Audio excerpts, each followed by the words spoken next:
nesse último vídeo da nossa série sobre prestação de contas, a gente vai ver os principais pontos que um bom relatório de prestação de contas tem que ter.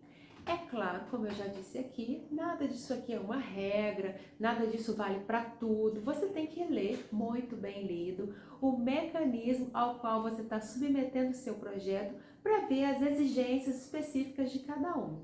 Mas esses pontos que eu vou falar aqui são praticamente comuns a todos eles, e se o seu relatório tiver esses pontos, eu tenho certeza que ele vai ser um bom relatório de prestação de contas. O primeiro ponto são os objetivos e as metas que o seu projeto cumpriu. E você compare, coloque no projeto, olha, o prometido foi isso. Coloque os objetivos e as metas que você prometeu lá atrás, quando você estava inscrevendo o seu projeto, e os objetivos e metas que você conseguiu realizar.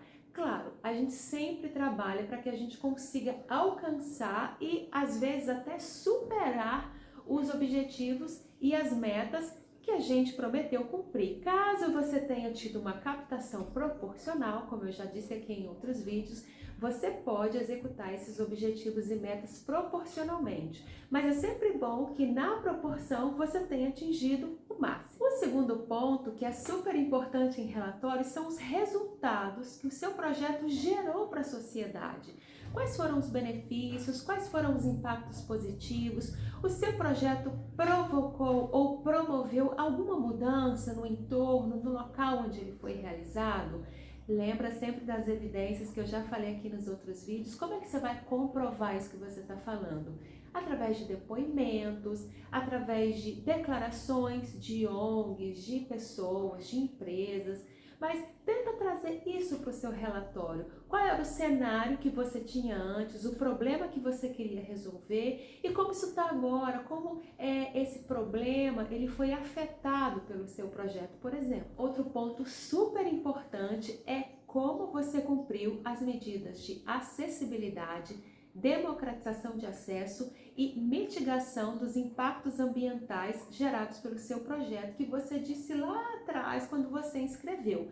Você tem que dizer tudo o que você fez, se os seus espetáculos, se os seus eventos tiveram intérprete de Libras, audiodescrição, legendas eletrônicas, se os seus ingressos foram a preço popular, se você fez doação para escolas públicas, por exemplo.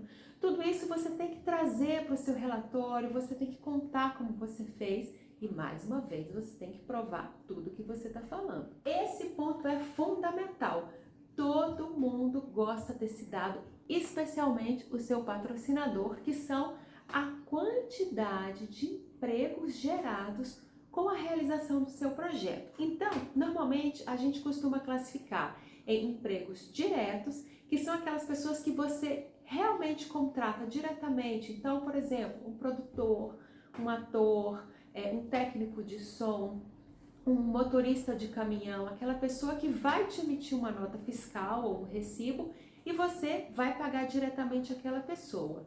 E também a gente traz para o relatório os empregos indiretos. O que são empregos indiretos? Esse número, ele é um pouco abstrato, não dá para a gente saber exatamente, mas você vai calcular, por exemplo, você contratou uma gráfica para imprimir o seu material de divulgação. Não é uma pessoa que faz tudo, né? Que uma pessoa que pegou o seu pedido, que adaptou, que imprimiu, que te entregou. Então, normalmente, você tem ali 2, 3, 4 pessoas envolvidas naquela prestação de serviço. Então, é mais ou menos essa conta que você vai fazer quando você fala de emprego indireto. São fornecedores que você contratou, que você pagou uma empresa, mas que você sabe que aquele serviço ele foi executado por vários profissionais que foram contratados por aquela empresa. Eu, particularmente, costumo estimar mais ou menos 2 ou 3 pessoas para cada fornecedor que eu contrato, a não ser, claro, quando eu sei exatamente quantas pessoas foram envolvidas naquele serviço. Outro ponto super importante que nem todos os relatórios pedem, mas se o relatório que você estiver fazendo não estiver pedindo, tenta trazer essa informação de alguma forma, são as dificuldades que surgiram durante a execução do seu projeto e quais foram as soluções que você encontrou para resolver essas dificuldades. Por exemplo, uma que é super comum é ficha técnica. Às vezes, quando a gente inscreve um projeto, a gente promete um elenco. E aí o tempo passa até que você capta os recursos. Quando você vai fazer, às vezes aquele elenco ou parte dele já está comprometido com outros trabalhos e você não tem mais aquele elenco disponível. Isso é uma dificuldade. E aí qual é a solução que você encontra? Você contrata outros atores ou você muda um pouco o conceito do seu elenco, enfim, você vai relatar esse tipo de situação, seja com relação à ficha técnica, com relação à captação de recursos. Às vezes você não consegue captar o valor total e você tem uma certa dificuldade para executar o seu projeto e você precisa ser criativo para encontrar outras soluções. Enfim, traz isso um pouco para o seu projeto, quais foram as dificuldades e como você conseguiu lidar com elas e executar o seu projeto. Outro ponto que aí quase todos os relatórios pedem são as etapas de trabalho, né? Porque elas costumam divergir muito das etapas que você inscreveu lá atrás, quando você estava propondo o seu projeto. Conta um pouco como foi o dia a dia. Claro que você não precisa entrar em detalhes, mas o primeiro mês, a pré-produção, quais foram as atividades que você de fato realizou na pré-produção? Quais foram as atividades que de fato você realizou ao longo da execução, ao longo do lançamento do seu projeto? Você pode inclusive comparar com o que você prometeu lá atrás e falar um pouco, né, sobre as divergências que talvez tenha acontecido entre o prometido e o realizado. Enfim, traz um pouco as suas etapas de trabalho. Quais foram as etapas que você desenvolveu, que também é parecido com as estratégias de ação que você fez para que o seu projeto fosse realizado. E por fim, você precisa detalhar os custos do seu projeto por fonte. Então, por exemplo, você tem um projeto que foi financiado com recursos da Lei de Incentivo à Cultura, a Lei Rouanet. Então, você vai colocar a Lei de Incentivo à Cultura, por exemplo, você conseguiu 100 mil através da Lei Rouanet. Mas você também conseguiu 30 mil através da lei do ICMS. Então, você vai colocar lei do ICMS 30 mil. E você também colocou mais 500 reais do seu bolso no projeto para, por exemplo, cobrir as tarifas bancárias, que eu já expliquei sobre isso nos vídeos anteriores. Então, recursos próprios, 500 reais. O custo total do seu projeto foi R$ 130.500, divididos dessa forma como eu dei o exemplo.